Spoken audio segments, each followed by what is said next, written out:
The last time I played FEAR was around the time it came out, way back in 2005. I loved it. The scares, the action, the then cutting-edge graphics.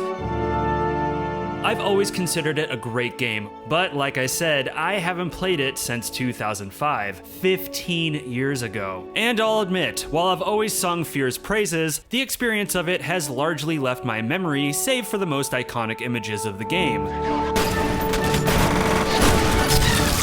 So, since it's the month of spookiness, I figured it was time to reacquaint myself with this action horror classic.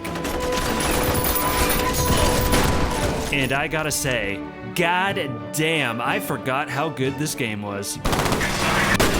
What's up everybody, I'm Kirk, and today I'm going to be talking about FEAR, the game that made office buildings terrifying. But before all that, please remember to subscribe to this channel for all things strange and spooky. Alright, let's begin.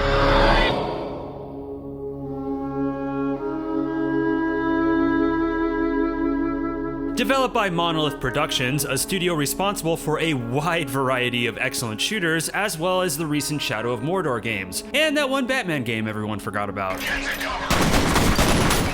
Monolith's goal for FEAR was to make a first-person shooter that felt like an action movie, where the player felt like the star. But along the way, the action movie got a whole heap of horror poured all over it. Indeed, FEAR is a game rich with white-knuckle action and pants-wetting scares. The game begins with the escape of Paxton Fettel, a psychic commander created by military contractor Armacam for the purpose of telepathically leading an army of psychic clone super soldiers, known as replicas. Having gone rogue, Fettel now controls this elite fighting force and poses a major threat. The only people that can stop him first encounter Assault Recon, also known as FEAR, a special forces group created to fight against paranormal threats. You play as the Point Man, FEAR's newest recruit, who must track Fettel down and stop him. However, during his mission, Point Man is haunted by Alma Wade, a ghost that seems to have a mysterious connection to the Point Man as well as the cannibalistic Fettel. This is why nobody takes us seriously. Military clones. A full battalion of them, highly trained and heavily armed. Okay, so on paper, the setup for FEAR is a little ridiculous, but the game's opening cutscene does an excellent job establishing the game's melancholy horror tone that really elevates the narrative. FEAR is very much a plot-driven game. There's not much here in the way of character development. Point Man is essentially a voiceless avatar meant for the player to put themselves into, and the supporting cast is there to keep things moving along. But where FEAR's narrative succeeds is in making the player the observer of the unraveling sinister plots undertaken by Armacam, and it's pretty engaging stuff. You will be a god among men. During gameplay, the player can discover phone messages and data laptops that really flesh out the universe of FEAR, and reveal quite the tragic backstory. You might even feel sympathetic to the game's antagonists by the end. Hi Bill, it's Ian Hives. Look, I just got your email. I wish I could give you some more background on this, but it's strictly need to know. It's not the deepest story in the world, but it is intriguing, and the player will be hungry to seek out all the answers. The only thing I didn't like about it was this guy, Norton. Christ, I thought I was a goner. You run into Norton a handful of times in the game, and he serves as a quasi-comic relief character. He's really a blatant ripoff of Wayne Knight's character from Jurassic Park, and is accompanied by some really out-of-place, whimsical music. Because apparently what FEAR needed was some whimsy. However, he only pops up a handful of times in the story, and my dislike of him is a nitpick more than anything. Sayonara, sucker! He's predictable.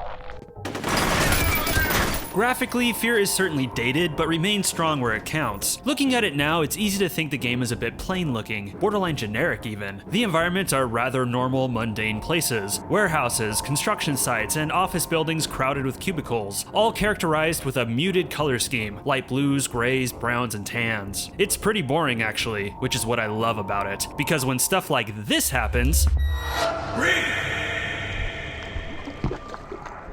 it tends to be a lot more effective and memorable to the player. To be clear, while the environments aren't extravagant, that doesn't mean they're bad. There's plenty of attention to detail paid to these places that sells their believability. Wait, is that an ass? This is a game that likes to mess with you. There are plenty of jump scares to be had, but in general, the game loves keeping a steady drip of psychological tension, best exemplified by the game's still excellent lighting. Thick, stark, and dark shadows coat FEAR's levels as if light has never existed. It's such an eerie, creepy atmosphere, and there will be many times you will swear you saw something out of the corner of your eye. No matter how much of a badass you are in this game, you will never feel totally safe in FEAR. When a game makes you afraid of using ladders, you know something is working, and anyone who's played this game knows exactly what I'm talking about. And of course, we can't neglect FEAR's biggest influence being Japanese horror cinema, which was very much in vogue when this game was first released. Much of FEAR's visual language is borrowed from films like The Grudge and The Ring. In fact, Alma is basically Samara from The Ring, but I would say Alma is far more vicious and has a far more tragic backstory. You also have to acknowledge the influence of action cinema in this game too. The DNA of John Woo and The Matrix is thoroughly embedded into this game. Shootouts are a kinetic frenzy of sparks, chipped plaster, explosions, and blood splatter, all of which look even more amazing in the game's signature slow-mo effects. Visuals can only take you so far though. Sound design cranks the creep factor to 11. It's superb in this game. Everything from the creepy whispers and faint laughter to the screams of your enemies as they die in slow motion. It's an epic soundscape.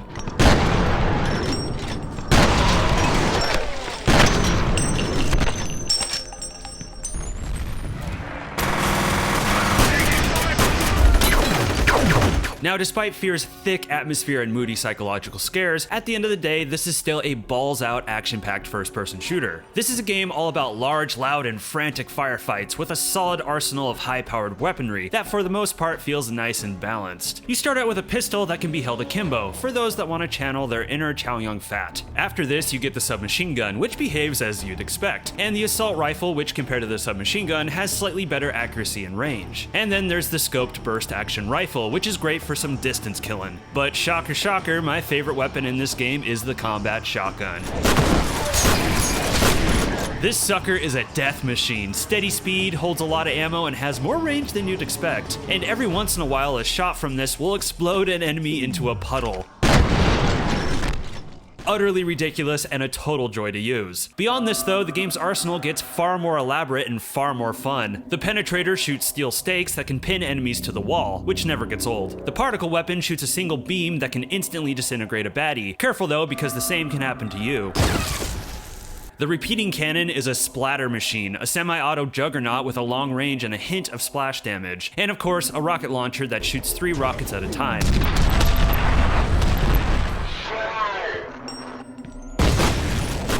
Complementing all of this are some nice throwables like grenades and mines that can be used at any time with the press of a key. These will come in handy, especially against those pesky mechanized enemies. I find all the weapons in this game fun to use, and due to the fact that you can only carry 3 at a time, you might find yourself agonizing a little over what weapon combo you'll want to use. But no matter what you choose, you're gonna have a good time.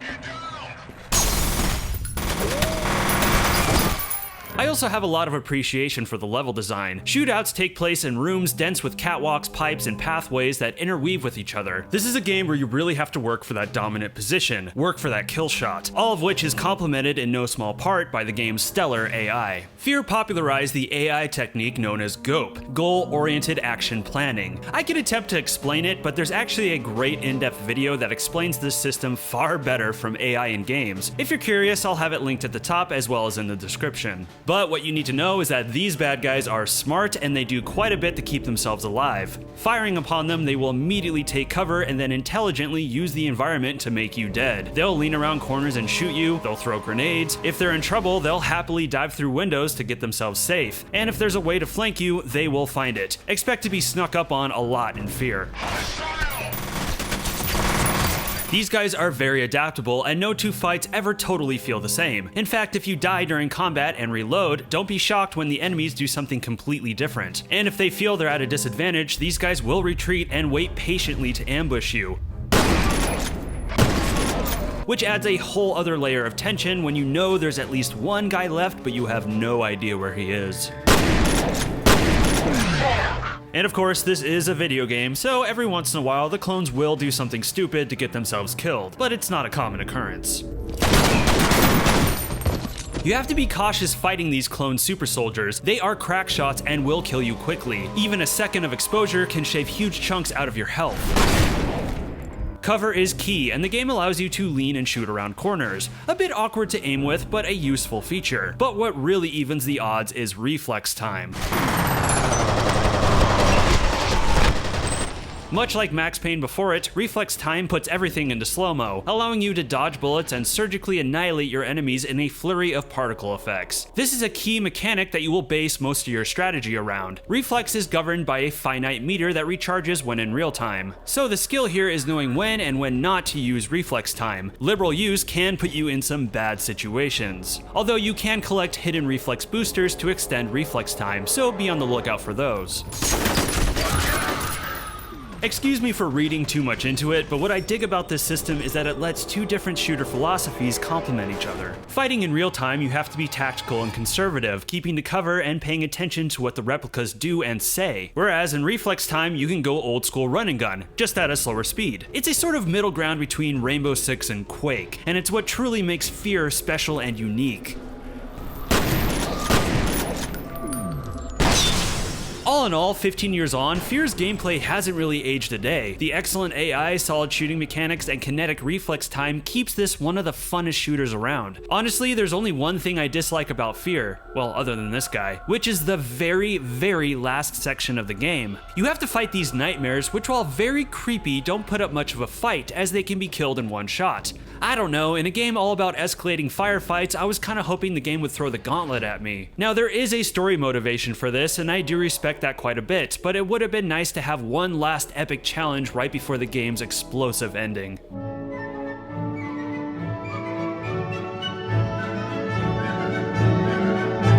FEAR is just phenomenal, it really is. I honestly can't believe it's been so long since I played it. I'm happy that Monolith has continued to be successful in the Lord of the Rings franchise, but man, after playing this, I would love nothing more than to see that team take another crack at a first-person shooter. But I will say, hey, WB, let's get going on a FEAR Remastered. This game deserves a facelift so that the younger generation can get a taste of peak Monolith. If you're a horror fan and a shooter fan and haven't played FEAR, go download it right now, GOG or Steam. This is a game you have to get under your belt. And if you're like me and haven't played in a while, trust me, it's as good as you remember.